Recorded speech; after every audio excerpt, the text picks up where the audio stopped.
Hey, Micole. Hey, Amy. I want to welcome everyone to the latest episode of 9 to 5 Nightmares. I'm Amy Warren, And I'm Micole Garatti. and let's hit the big headlines. So, I think where we want to start, Micole, for today is let's talk about what's going on up in Alaska.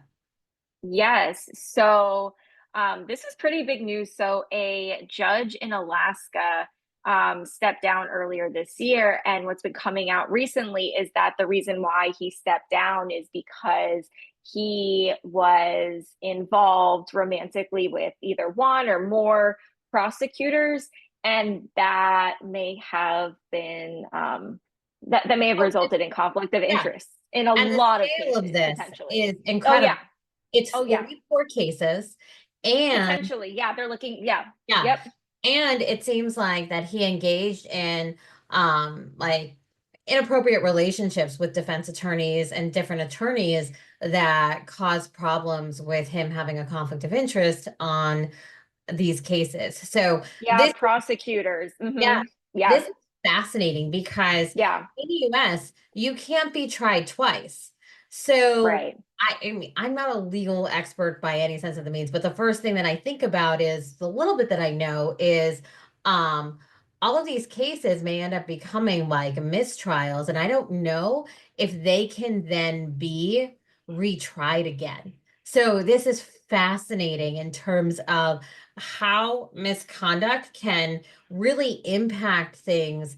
And you also don't know either if there was some kind of favoritism or something that happened as they investigate further. So this is fascinating. I'm interested to see where we go from here. And then I think the big thing, and this might have gotten in front of the radar screen of a lot of people because this made big news, it was like a week ago, week and a half ago, was the Abercrombie and Fitch CEO uh, Yes. being accused of sexual misconduct. And is this Not just accused, indicted. He indicted, arrested. He's been arrested with, yeah. He's arrested? been And arrested. He's, yeah. does this link to the Epstein stuff, or is this totally I separate? I think it's totally separate, Oh, although okay. I don't know why. I who thought I knows? heard that somewhere. Okay. Yeah, no. It's yeah, this is totally separate. So basically, um for maybe like a decade, about a decade, 2008 to 2015. Abercrombie, like back in the day, Abercrombie used to be like cool kids only. Like they only carried certain sizes. You kind of weren't like allowed in there in the stores if you weren't like super cool or people that they deemed desirable. And the way that they would get those like kids, because that's who they were advertising to, is like teenage girls and like boys into the stores. It was like very like seductive modeling. With they'd have like Yeah, shirtless I male completely models outside the remember that. It right. was some big Yep. controversies on this. Yep. And the culture, I remember that Yeah. had a culture of harassment at the store Yes. too, going back like 10, maybe even 15 years ago. So when this came out, I have to say, I wasn't surprised because I had remembered that Yeah. culture that the company Right. had and that they really came under fire for and had to change. Um, but Yeah. What was what's it gets worse though, because it's not just the culture in the stores. So apparently behind the scenes they had recruiters like we were like people we talk to and talk about and talk with every single day.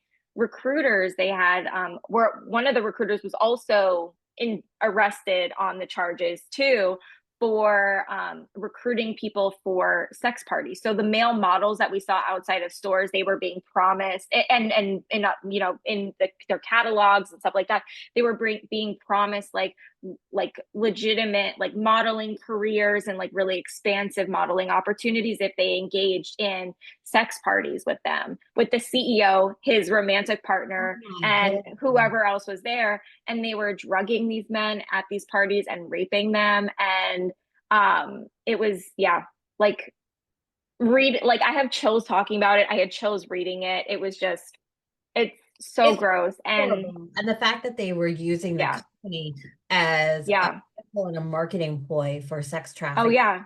I think for we're gonna years, find, for oh, years. yeah, I think we're gonna find a lot more out about this Yeah, story, like as it unfolds. yeah, So, um, yeah. And they were yeah, also right. arrested on sex trafficking because not only were they promising careers in like having these sex parties in the US, they were also bringing men to like abroad for sex parties and bringing them back, like people abroad here. Like there was like an international traveling component. So they were arrested on what was it, like 16 counts of sex trafficking and international prostitution. Wow.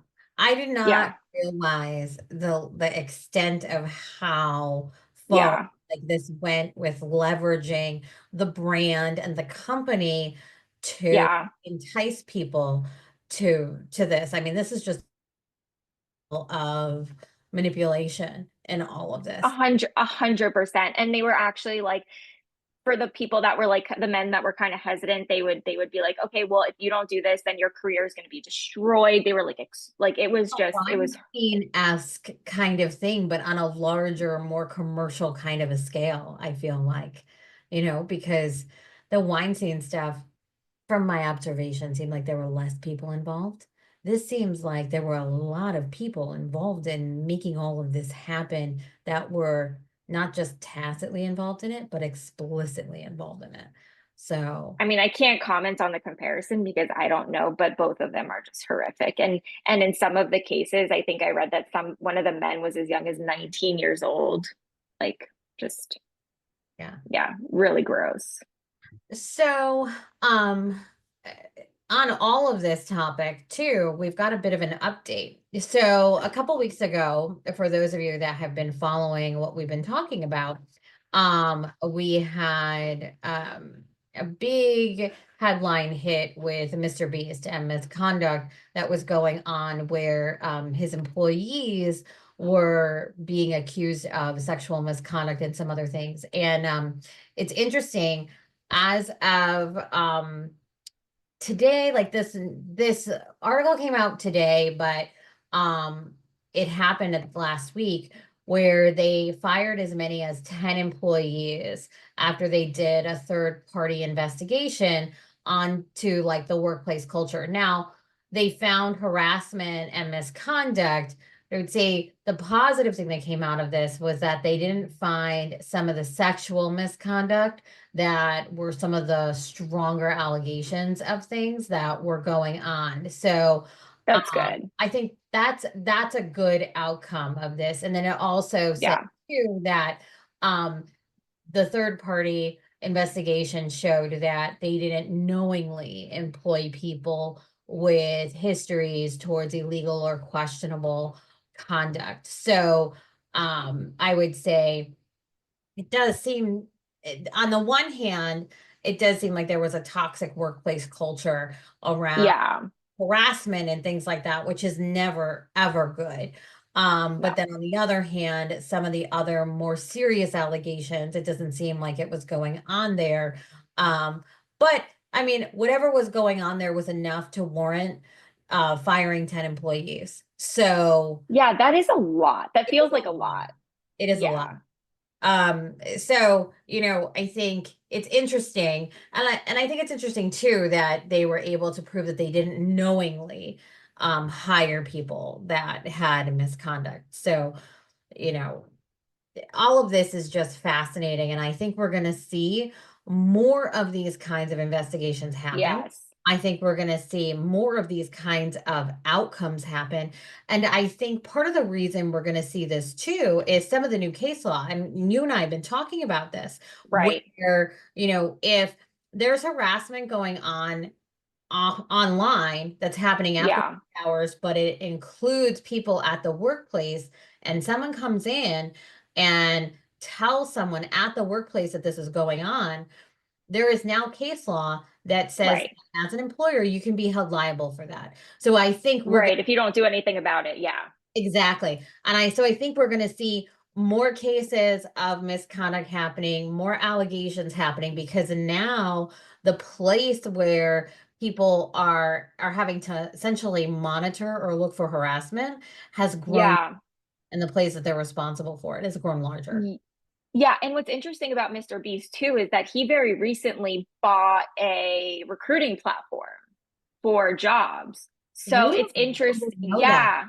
Yeah, so it's interesting that he's having all of these issues internally at the same time that he's trying to enter in the world of HR and recruiting. So I mean, it's potentially a good thing that this was brought to his attention early. If he didn't know about it, like yeah, you read more than I did on this, but I mean, one of the things that we talk about is like, yeah, all of this misconduct is going on, but there are ways to prevent it now. It's like level setting on this is not okay. It's not okay. And if there are, Yeah, I would say yeah, as we see the expansion yeah, of where employers can be held liable, we're definitely seeing expansion in terms of the use of our services, right? Because right, yeah, people want to make sure that they're covering all of their bases, not just in terms of, hey, I want to make sure that I have a really like good quality candidate, but that I'm making sure that I'm including online and somebody's online footprint right, into the places and spaces that people could be committing misconduct like harassment and all right, things. So yeah. it's an interesting week, and I'm looking forward Very interesting week. to the next one. So Yes, thank you, everybody.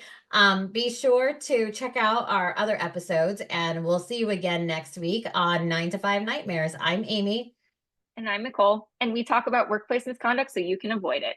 That's right. Thanks, everybody. Bye bye.